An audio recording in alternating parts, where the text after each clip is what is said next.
से ही निमंत्रण आया कि सब आ गए, हम कब आएंगे, सब देवता आ गए, हम कब आएंगे, बिना राम के राजधानी कैसी, जहां राम वहीं अयोध्या, तो ये अयोध्या बनना था। तो पूज्य गुरुदेव भगवान ने, जो यहाँ के सदस्य हैं, प्रवीण जी हैं, संजय जी हैं, अशोक जी हैं, बात हुई और शॉर्ट विजिट हुआ। शाम को बात हुई, अगले दिन के सामान पैक करो चलो आए। और ये सब कुछ नहीं होना था, ये सब लोग आप जानते हैं, केवल छोटे मंदिरों की स्थापना होनी थी। श्री गुरुदेव भगवान ने ये निर्णय किया भगवान की प्रेरणा से कि भगवान भी पधारे, तीनों मैया भी रूप में पधारे, और खाटू श्याम और बालाजी तो पधार ही रहे थे। तो इसलिए जब रघुनाथ आ ही गए हैं तो किस बात की चिंता नहीं करना है। अब जब भगवान के हवाले कर दिया तो काम कैसे चलेगी, उसकी भी व्यवस्था भगवान ही करते हैं। उसी संदर्भ में व्यवस्थित जो व्यवस्था के संदर्भ में मैं कहना चाहूंगा, इस मंदिर के इतिहास के विषय में सब कोई जानता है कि श्री प्रवीण जी और संजय जी सब संकल्प हुआ कि श्री तुलसी मानस मंदिर हरिद्वार की एक शाखा पंजाब में भी, राजपुरा में भी हो। श्री स्वामी जी महाराज से आग्रह निवेदन किया, महाराज जी ने उसकी अनुमति दी और श्री तुलसी मानस मंदिर गगन विहार की स्थापना हुई।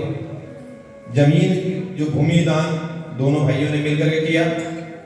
आगे के निर्माण, हाँ साले बहनों ही लोग,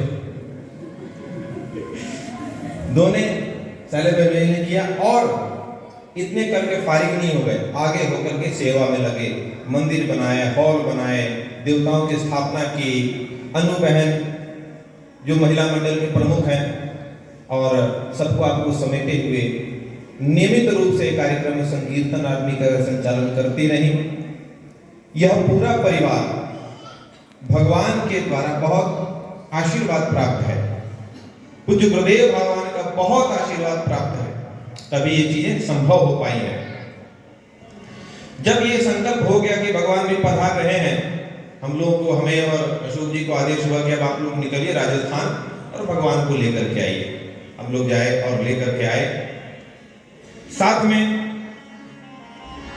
जो पहले से निर्णय हो चुका था, खाटू श्याम, भगवान बालाजी और शनिशिला, इसका संकल्प श्री प्रवीण जी और अनु बहन ने पहले ही कर लिया था सेवा करने के लिए मंदिर में।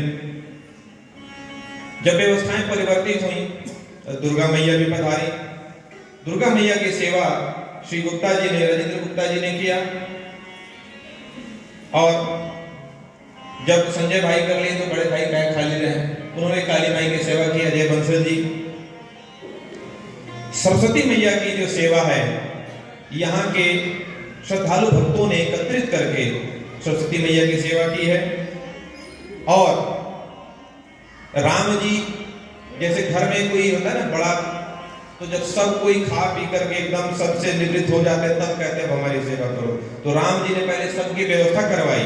उसके बाद में अभी मतलब ये 15-20 मिनट भी नहीं हुआ, हम लोग यहाँ की तैयारी कर रहे थे और स्वामी जी के एक बड़े समर्पित भक्त, 40-45 साल पुराने भक्त, उनके बच्चे आए और उन्होंने आग्रह किया कि हमारे तरफ से भी जो सेवा बन सके, कोई जगह खाली हो तो हमारे को भी किया जाए। राम दरबार खाली था, राम जी की सेवा उन्होंने किया। श्री राजकुमार बंसल, आरएस मेजिकोट मानसा के, इन्होंने सेवा किया। और स्वामी जी के बहुत अच्छे भक्त, समर्पित भक्त, राम दरबार के जो सेवादार हैं श्री राजकुमार बंसल, आप लोग जब नाम हो तो ताली बजाया करो। प्रवीण जी के लिए ताली बजाओ, संजय जी के लिए ताली बजाओ, गुप्ता जी के लिए, अजय भाई के लिए, सबके लिए ताली बजाइए। ये प्रेरणा उनके माध्यम से आपको भी मिले कि आप भी सेवा कर सको मंदिर को। सेवा से बड़ा कुछ नहीं है, ध्यान रखिएगा। जो संतुष्टि, आध्यात्मिक संतुष्टि आपको मिलेगी उस सेवा के माध्यम से ही संभव है। महाराज जी के बहुत पुराने भक्त हैं, अमेरिका के श्री नितिन शाह, जिन्होंने राम मंदिर हरिद्वार जो अपना मंदिर बनाया तुलसी मानस मंदिर में, तो जो राम जी का शिखर है उन्होंने अपने गुरु भाइयों से लड़ करके लिया और गुरु जी से कहा कि मैं तो अड़ गया कि यही लूंगा, मैं सेवा करूंगा ही करूंगा। तो महाराज जी के आशीर्वाद से उन्होंने राम मंदिर की सेवा की है। उसी प्रकार से उसी के निमित्त श्री नितिन भाई ने भी यहाँ भी अपनी सेवा भेंट 51,111 रुपए भेंट भेजा है। ये जो भांजों की बात चल रही थी, इन सब के मुखिया सरदार श्री अशोक बंसल जी, अशोक गर्ग जी, इनकी तरफ से भी सेवा आया 66,006 रुपए। उन्होंने भी इस आहुति में अपना हवन में आहुति डाली है।